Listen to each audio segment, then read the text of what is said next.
चलिए स्टार्ट कर रहे हैं हम यहाँ पर सेशन आपका। प्रीवियस सेशन में मैंने आपके साथ लिक्विडिटी और प्रॉफिटेबिलिटी रेशियोज को लेकर चर्चा किया था। हम लोगों ने कुछ एक्टिविटीज रेशियोज के बारे में बात करनी है। मैं अगर कैटेगरी वाइज बात करूं तो मैंने पहले आपके साथ प्रॉफिटेबिलिटी रेशियोज के बारे में बात किया, फिर मैंने बात किया लिक्विडिटी रेशियोज के बारे में। नाउ अभी हम लोग बात करेंगे सॉल्वेंसीज रेशियोज के बारे में। किसके बारे में? सॉल्वेंसी रेशियो के बारे में। और सॉल्वेंसी रेशियो के अंदर हम लोगों ने सीखना है किसके बारे में? डेब्ट इक्विटी रेशियो। बड़ा कॉमन है सॉल्वेंसी के अंदर। कौन सा रेशियो आपका? डेब्ट इक्विटी रेशियो। तो सारे लोग डेब्ट इक्विटी रेशियोज के ऊपर क्या करेंगे?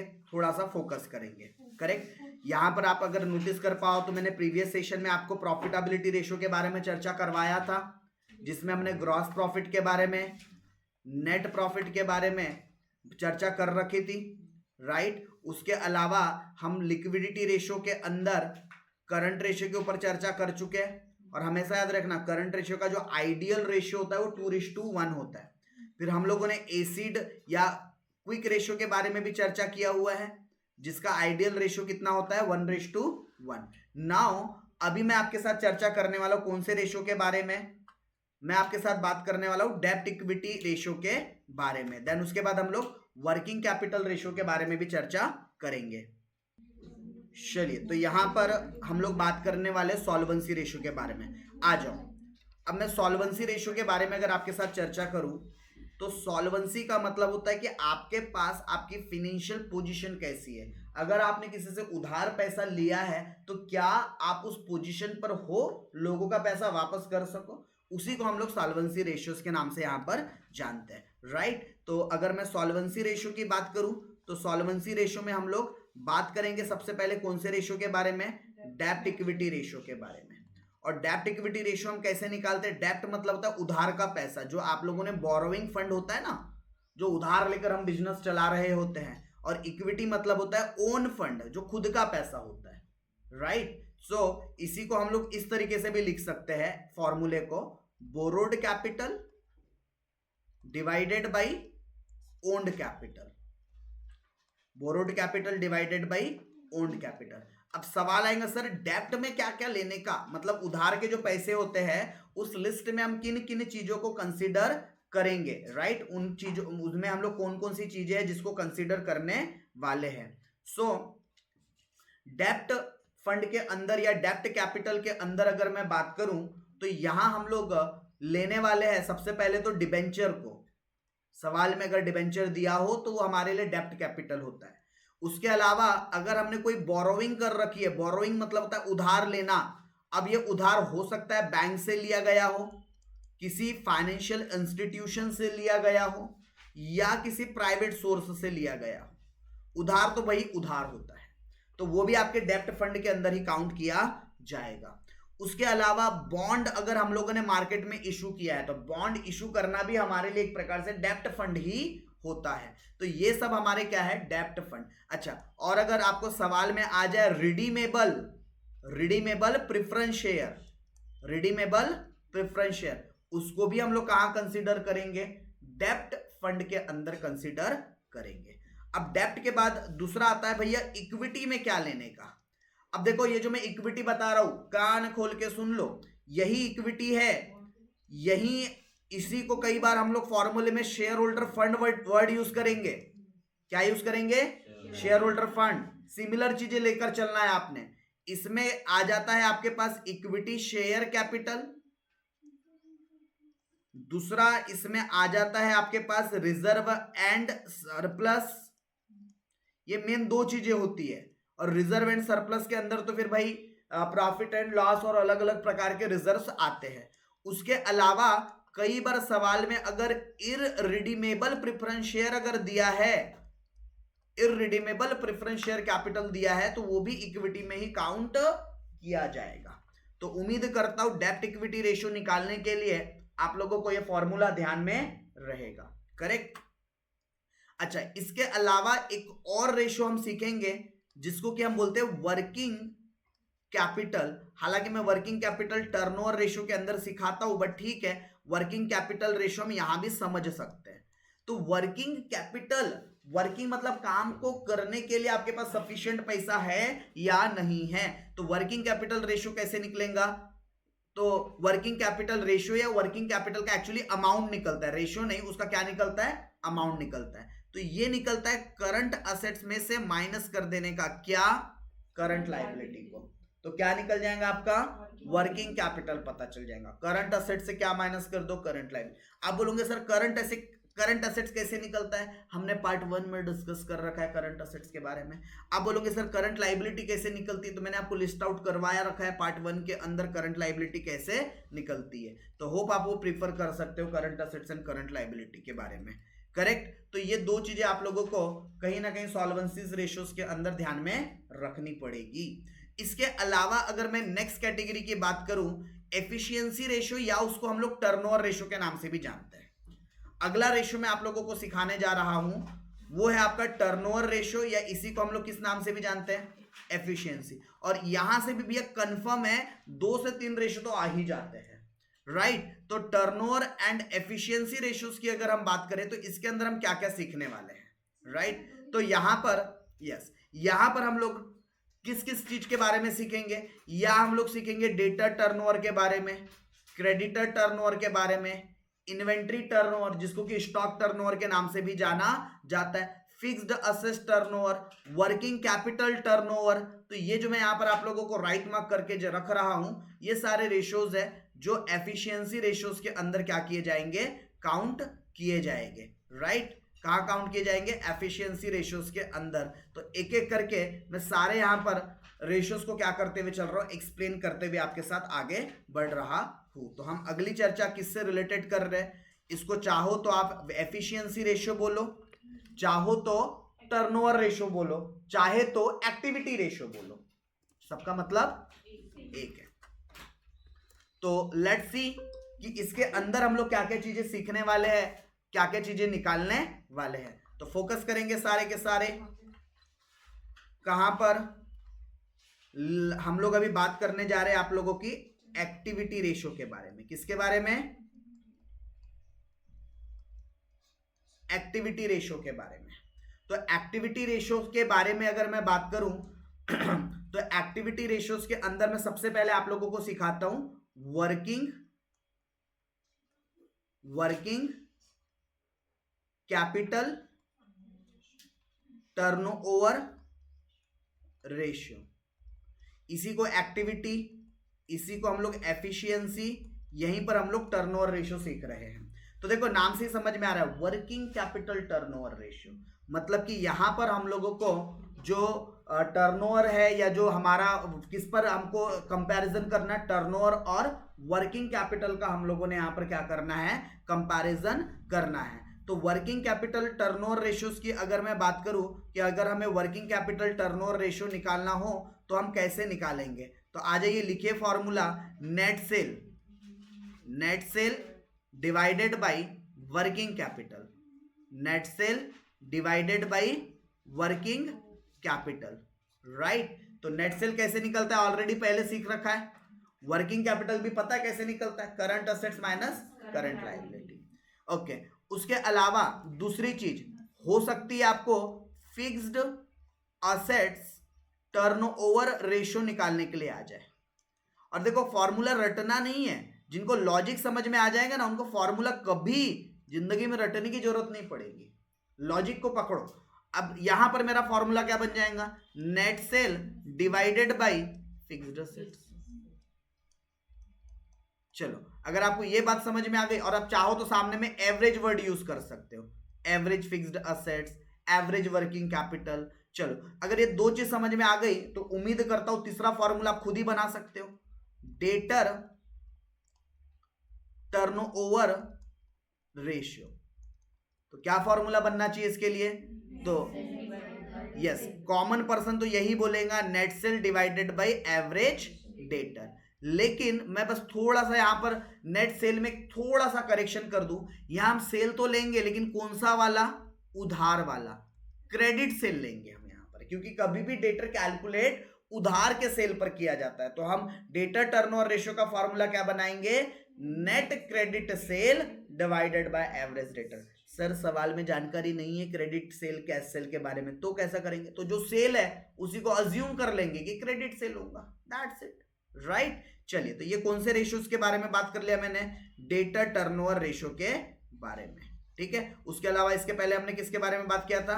फिक्स्ड एसेट्स टर्नओवर रेशियो के बारे में बात किया था, करेक्ट। चलिए आगे बढ़ते हैं और नेक्स्ट चर्चा करते हैं। अब इसी से रिलेटेड एक और रेशियो निकाला जाता है, डेटर टर्नओवर से जुड़ा एक और रेशियो निकलता है जिसको कि हम लोग एवरेज कलेक्शन पीरियड बोलते हैं, राइट। एवरेज कलेक्शन पीरियड या इसी को रिसीवेबल पीरियड के नाम से भी जाना जाता है।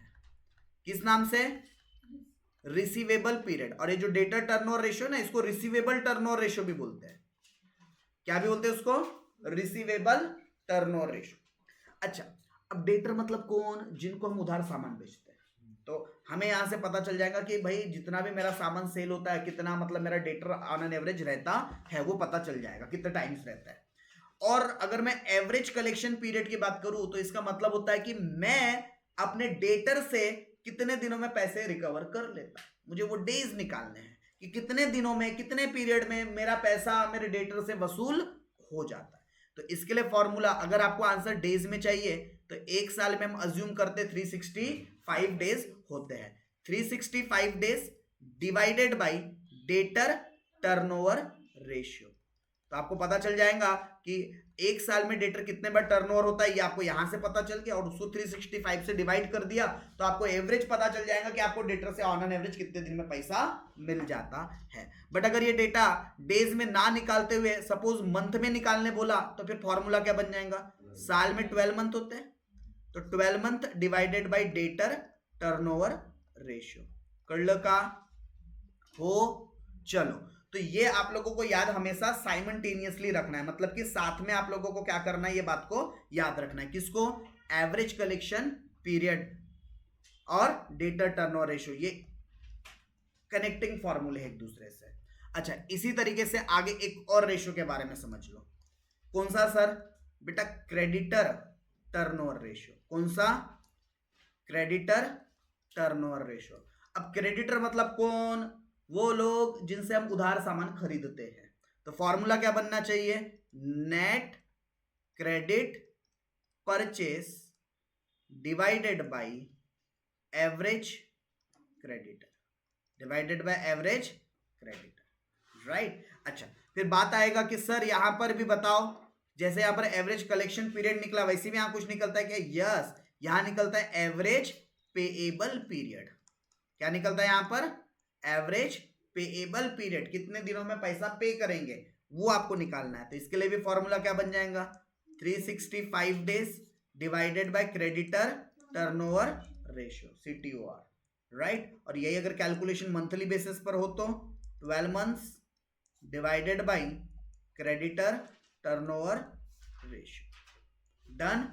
अच्छा, इसके अलावा एक और रेशियो निकलता है जिसको कि हम लोग बड़ा कॉमन है, स्टॉक, या इसी को किस नाम से भी जानते हैं? इन्वेंट्री। स्टॉक या इसी को किस नाम से जानते हैं? Inventory turnover ratio. स्टॉक या फिर इसी को किस नाम से जानते हैं? इन्वेंट्री टर्नओवर रेशियो के नाम से जानते हैं। तो स्टॉक या इन्वेंट्री टर्नओवर रेशियो कैसे निकल जाएगा? तो अगेन यहां पर निकालने का formula net cell divided by average stock, right. और अगर आपको एवरेज स्टॉक निकालने की बारी आई तो हम एवरेज स्टॉक कैसे निकालेंगे? एवरेज स्टॉक निकालेंगे हम लोग opening stock plus closing stock divided by 2। अच्छा, जहां जहां एवरेज आया है ना सभी जगह वैसे ही करने का, opening plus closing divided by 2। But sometimes opening closing ऐसे अलग अलग जानकारी नहीं है, सिंगल फिगर दिया हुआ है, डायरेक्ट क्लोजिंग दिया है, तो उसी को एवरेज कंसीडर करो, फिर डिवाइडेड बाय 2 करने की जरूरत नहीं है। फॉर एग्जांपल क्वेश्चन में डायरेक्ट स्टॉक दिया है, ओपनिंग का कहीं जिक्र ही नहीं है, तो जो स्टॉक दिया है ना उसको अज्यूम कर लो कि वही क्या होगा? एवरेज स्टॉक होगा, बराबर। तो ये बात आपको ध्यान में रखनी है। तो ये कौन से रेशियोज के बारे में हो गए? एक्टिविटी या फिर टर्नओवर रेशियो के बारे में, राइट। तो ये आपने, अच्छा इसमें एक चीज मैंने जैसे फॉर्मूले में नेट सेल लिखा, बट नेट सेल की जगह हम लोग क्या भी यूज कर सकते हैं? COGS divided by average stock. हम ये भी यूज कर सकते हैं। सर पहली प्रायोरिटी किसको देना है? बेटा पहली प्रायोरिटी कोशिश करो, अगर आपको सीओजीएस पता है तो इसको दो, और अगर सीओजीएस की जानकारी है ही नहीं तो फिर आप नेटसेल का इस्तेमाल कर सकते हो। अदरवाइज पहली प्रायोरिटी किसको? सीओजीएस वाले को। और सीओजीएस कैसे निकलता है हम पहले भी सीख चुके हैं, राइट। तो ये कौन से रेशियोज के बारे में बात हो गई आपकी? एक्टिविटी रेशियो, या फिर इसी को एफिशिएंसी या टर्नओवर रेशियोज के नाम से हम लोग जानते हैं। अब कुछ हमारे पास अर्निंग बेस्ड रेशियो बच गए, राइट। अब हम लास्ट कैटेगरी की तरफ चल रहे हैं, जिसको हम लोग अर्निंग और ब्रैकेट में लिख देता हूं मिसलेनियस रेशियोज, जो छोटे मोटे और कुछ रेशियोज बच गए। जैसे हो सकता है आपको सवाल में आ जाए, भैया रिटर्न निकालो, रिटर्न किसके ऊपर? ऑन कैपिटल एम्प्लॉयड के ऊपर। किसके ऊपर? कैपिटल एम्प्लॉयड के ऊपर। तो हमें यहां पर क्या करना है? रिटर्न, हम कितना % कमाते हैं, रिटर्न मतलब कमाई, और ये कमाई किसके ऊपर कैलकुलेट करनी है? Capital employed. मतलब कैपिटल एम्प्लॉय मतलब होता है जितना पैसा आपने लगा रखा है, उसको बोलते हैं कैपिटल एम्प्लॉयड। शॉर्ट में इसको ROCE बोला जाता है, रिटर्न ऑन कैपिटल एम्प्लॉयड। तो इसके लिए आप क्या कर लोगे? नेट प्रॉफिट ले लोगे अपने धंधे का और डिवाइडेड बाय कैपिटल एम्प्लॉयड। फिर सर सवाल उठेगा यहां पर, सर नेट प्रॉफिट तो हमको आपने सिखा दिया प्रॉफिटेबिलिटी रेशियो में, बट ये भी तो सिखाओ कैपिटल एम्प्लॉयड कैसे निकालते हैं। तो सुनिएगा कैपिटल एम्प्लॉयड कैसे निकलता है। Capital employed is equal to, आपके पास जितनी एसेट्स है ना, total tangible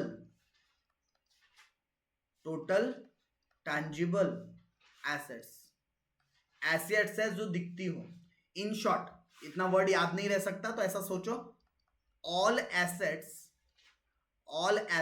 accept fictitious assets, except fictitious assets, right. तो टोटल टेंजिबल एसेट्स का मतलब ही क्या था? सारी एसेट्स लेने का, एसेट्स की टोटल मारना, लेकिन उसमें कुछ फिक्टिशियस को छोड़ देना, जैसे कि discount on issue of debenture share, या फिर मिसलेनियस एक्सपेंडिचर।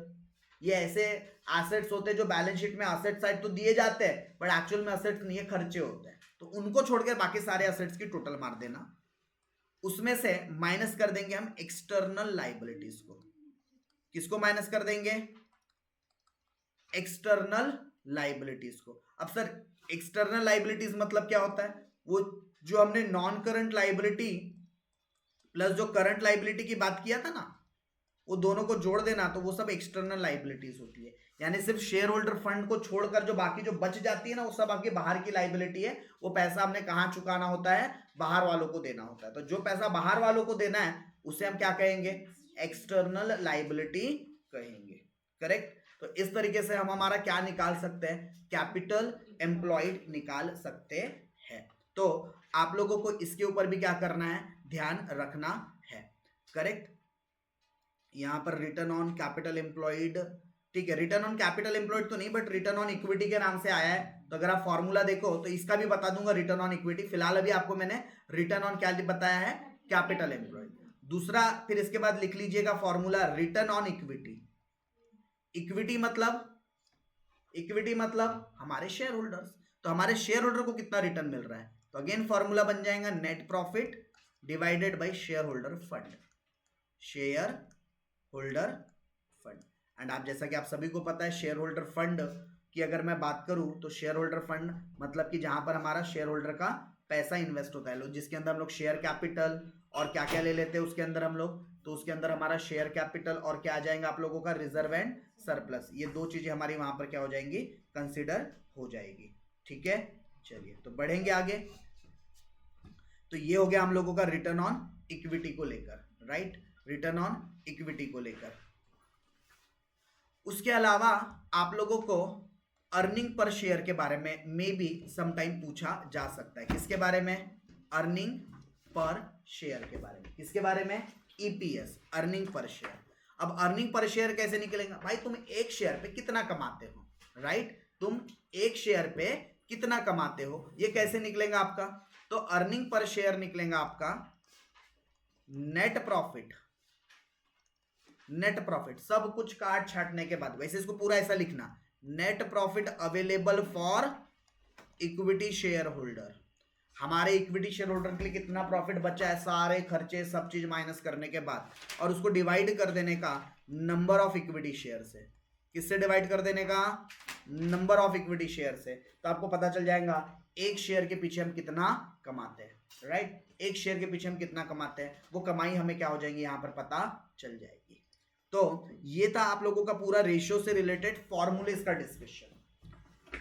तो होप मैंने आप लोगों के साथ पार्ट 1 में लिक्विडिटी और प्रॉफिटेबिलिटी रेशियोज के बारे में बात किया। नाउ हम लोगों ने solvency ratio, efficiency, activity, turnover ratios and कुछ अर्निंग बेस्ड रेशियो, जिसको मैं मिसलेनियस रेशियोज का भी नाम देता हूं। तो कुछ हम लोगों ने सर्टेन रेशियोज की बात की जो एग्जाम ओरिएंटेड होते हैं।